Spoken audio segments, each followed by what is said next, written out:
Meenakshi Faculty of Arts and Science for Women at KK Nagar, Chennai. Become BSc, BA, BBA, BCA and Viscom. Apply now.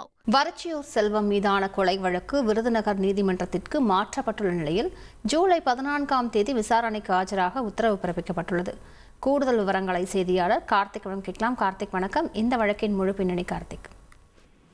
வணக்கம். மதுரையை சேர்ந்த பிரபல rowdy வரச்சியூர் செல்வம் மீதான கொலை வழக்கை விருதுநகர் கூடுதல் மாவட்ட நீதிமன்றத்திற்கு மாற்றி முதன்மை மாவட்ட நீதிபதி ஜெயக்குமார் ஜூலை 14ஆம் தேதி விசாரணைக்கு ஆஜராக சொல்லி உத்தரவிட்டுள்ளார். அதாவது மதுரை மாவட்டம் வரச்சூர் பகுதியைச் சேர்ந்தவர் ரவுடி செல்வராஜ் என்ற வரச்சூர் செல்வம். இவரது கூட்டாளியான விருதுநகர் அல்லம்பட்டியைச் சேர்ந்த செந்தில்குமார் கடந்த 2021ஆம் ஆண்டு கொலை செய்யப்பட்ட வழக்கில் வரச்சூர் செல்வம் உட்பட 7 பேர் மீது 2023ஆம் ஆண்டு ஜூன் மாதம் விருதுநகர் கிழக்கு போலீசார் வழக்கு பதிவு செய்தனர். இந்த வழக்கு விசாரணை விருதுநகர் உள்ள நீதித்துறை நடுவர் மன்றம் எண் 2ல் நடைபெற்று வந்தது.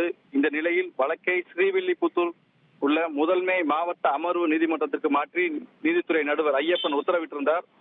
இந்த வழக்கு ஸ்ரீவில்லிபுத்தூரில் உள்ள முதன்மை மாவட்ட அமர்வு நீதிமன்றத்தில் இன்று விசாரணைக்கு வந்தபோது குற்றம் சாட்டப்பட்ட வரச்சூர் செல்வம், கிருஷ்ணகுமார், சதீஷ்குமார், லோகேஷ் உட்பட 7 பேர் இன்னைக்கு ஆஜரானாங்க. வழக்கு விசாரணையை விருதுநகர் கூடுதல் மாவட்ட நீதிமன்றத்துக்கு மாற்றி நீதிபதி ஜெயக்குமார் உத்தரவிட்டு பிறப்பித்துள்ளார். அடுத்த மாதம் 14ஆம் தேதி 7 பேரும் விருதுநகர் நீதிமன்றத்தில் ஆஜரான சொல்லி நீதிபதி ஜெயக்குமார் உத்தரவிட்டுள்ளார்.